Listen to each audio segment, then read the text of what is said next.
There are hedge fund managers making $1 million an hour. No, it's crazy, right? It's money everywhere. It's money in everything. I want to help you. Start your business today. Come join my royal family. Subscribe to Casino Is the Name. Hey, yo, what's going on right now? You're watching Casino Is the Name, and I was recently having a conversation about net worth. Like, who does net worth really even matter for? Okay, let me give you an example. All right, so this conversation was about an older family member who had a net worth over $100,000, right? But they're in a state where medically they're not able to enjoy it. They're basically in the hospital, not able to enjoy, their net worth. But it made me question, like, who is net worth even really for? Like, what does it matter who does it matter to the most what someone's net worth is? And let's say you have no children, you have no family that you're leaving anything to. Maybe you're going to give whatever you have to charity. Does your net worth even matter? Because for the most part, it can be looked at like maybe this person has a certain net worth and it's sad that they're in the hospital and they're not able to enjoy the fruits of their labor at this point. But when you really think about it, when in this particular situation, this person has done things for their family. They have lived where they wanted to live. They have, and I'm not saying they lived in a mansion, but they lived the way they wanted to live. Like they were comfortable how they were living. They drove what kind of vehicles they wanted. They had a lot of vehicles. They drove what they wanted to drive when they were able to. They took trips. They had, bought a lot of clothes. They helped buy cars for family members' children and help people in school, like trying to go to college. They did all of these things while they were still working and while they were still able to move around and things like that. So now with this 100K plus, net worth, they're hospital bound, unable to really enjoy what they earn. Well, enjoy, I guess, their cash.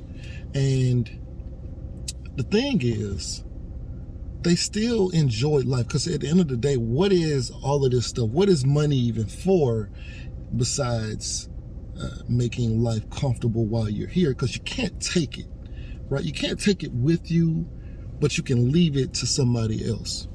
So this whole Dave Ramsey approach to living off beans and rice for 5, 10 years, 20 years, if you got to, in order to become debt free, what is the purpose of all of that if you end up passing or something, or you end up hospital bound the next, after, say, your 11th year, or, your 11th year of your 15-year living on beans and rice journey, something happens and you're not able to ever really enjoy trying to become debt free. Who is that important for? What is the debt free journey? Who is that important for? Not only that, but like who really benefits from someone's net worth? Because I'm definitely a person, I like balance.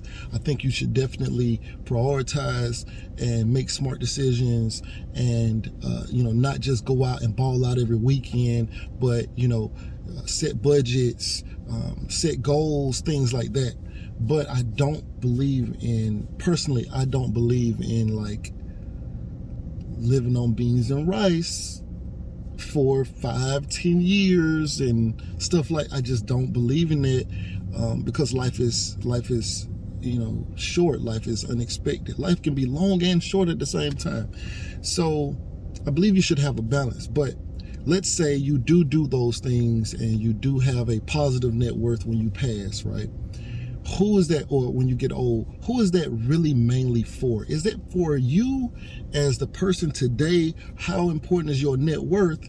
Or is that for future generations? Because if you don't have any children, you don't have any family that you're planning on passing things along to, maybe you want to leave something to charity, maybe, but if you don't actually have any of those things, is your net worth really that important? Could you basically make enough money to continue to borrow money until your last days here? Because if you make enough money where you can get a mortgage and you're paying on that 30 years, and you sell that house and get another house, and or whatever it is, but you continuously borrowing in order to live a certain lifestyle. You got credit cards with $50,000 credit limits, and if you die with a credit card balance,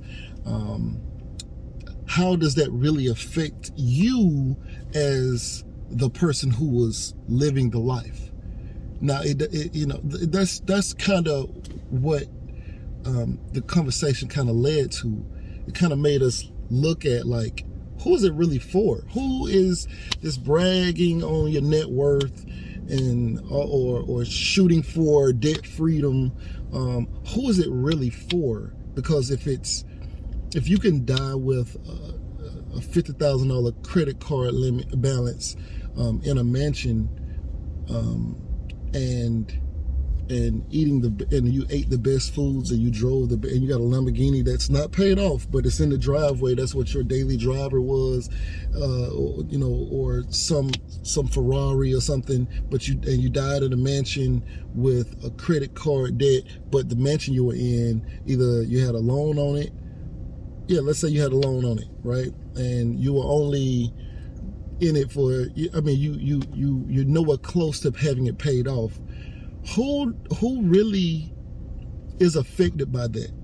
It's going to be your children. So that's why I was wondering, like, who is this net worth really for? Because if you die with the credit card balance, or if you die with a loan on some real estate and you have no heirs, who is really affected by you having, I guess, used credit? Like, who's really affected by you being debt free if you were able to live the way you wanted to live? Since you can't take any of this with you into another life, it's not like you take your net worth with you when you pass on. That gets left.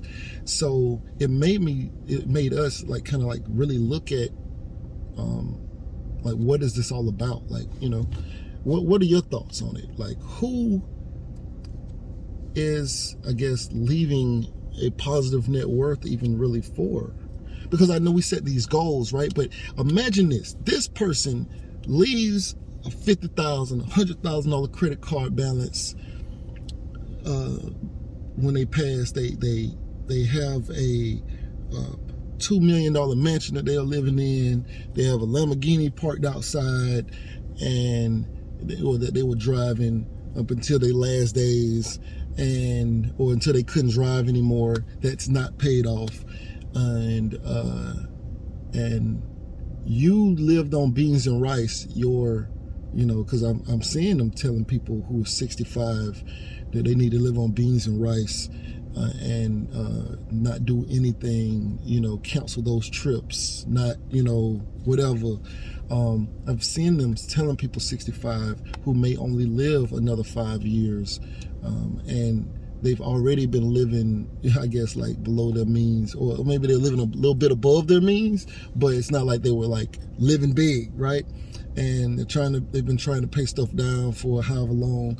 But basically, these people who not really sure how long they're gonna live, and they, I guess, spend 10 years living like on beans and rice, not doing anything and all that kind of stuff. And then when they pass, let's say they pass at the same, let's say from 65 to 75, they've been living on beans and rice. At 75, they pass, and they haven't gotten a chance to really even do the things that they wanted to do. They were able to do some of those things, but they didn't, because they were trying to pay off large amounts of debt. And then the other person who, dies at the same exact time frame, 75 years old, in the mansion, with the Ferrari outside, with the $100,000, $200,000 credit limit, credit card balance, with $150,000 student loan because they went to law school or they went to medical school and they just never finished paying it off. They just didn't care about paying it off. Which one is better? You know, I mean, I guess it depends on, you know, what the what if they have children and things like that. But it definitely makes you question if life is about experiences and you don't get a chance to experience certain things because you're trying to get out of debt. Man, it really makes you question who is net worth for, who is paying off debt for, who is saving for, who is investing for. You know, it definitely makes you look at it, or at least me look at it as an accountant, right? Because of course I'm trying to leave as much as I can to my son, you know, to my family. If something happens to me, my mom is straight, like, you know, like that kind of thing. So, but what if I didn't have that?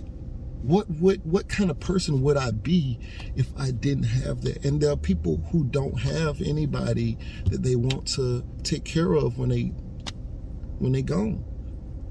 So what kind of person would I even be? Like, who is this even for? Like the things that the practices and the you know, the thoughts, you know, who is this of like trying to, you know, maximize, you know, net worth and value and real estate and you know, business, you know, as far as like leaving something to your family. Like if it's not leaving something to your family, then what is all of this for? You know, why are these people, you know, like centibillionaires and things like that? Like, why are these people doing this? If, like, well, I mean, of course those people have family and friends and stuff like that, but what if you were somebody who didn't really have anybody that you, and there are people like that. That's one of the reasons why I'm bringing this up. And if you were able to live good while you were here, what more is there? You know, if it's not that, I don't know. But, you know, what are your thoughts? Like, if you could live great while you're here and you borrowed the whole time, or you took a loan on everything that you had and you died with those same loans, but you lived great, is that wrong? Or is it better to live, I don't know what the word should be, live conservative and die with no loans, with no debt? Which one is better? Anyway, right now you're watching Casino Is the Name, man. Like, share, comment, and subscribe. Matter of fact, make sure you hit the like button, because the like button and the bell will let you know the next time I upload a video. The like button will help rank this video up in the algorithm. But I'm curious to know what your thoughts are. Anyway, right now you're watching Casino Is the Name, man, and I'm out. Hey, yo, what's going on? Right now you're watching Casino Is the Name, and if you wanted to know how I started my trucking business, I have an ebook called Big Shot, Hot Shot Volume 1, Own Your Trucking Authority. It's a great book, 5-star reviews. The link will be in the description below. Go get that. Yeah. Beat me up, Scotty. Beat me up, Scotty. Me and her together, we just count it up. Money on my mind, I can't get enough. Don't play with my money, you don't want no beef. Cause I come from the bottom, I come from the street. When she first saw me, she said, who is that? When a man saw me, he called me a threat. I'm the one that really live, wanna rap. They ain't never did it, they ain't really trap.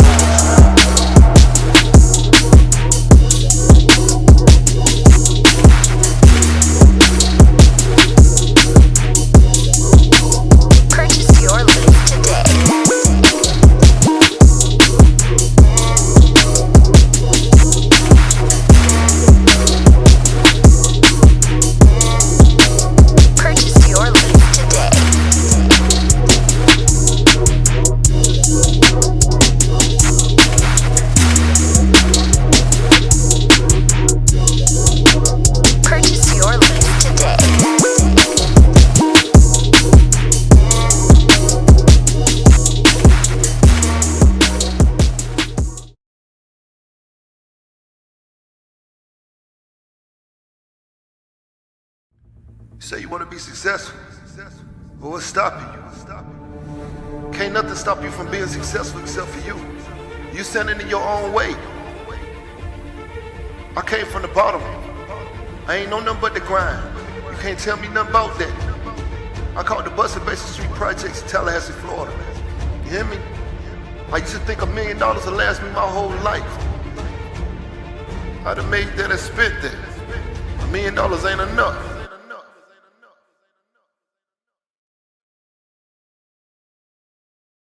There are hedge fund managers making $1 million an hour. You know, it's crazy, right? It's money everywhere. It's money in everything.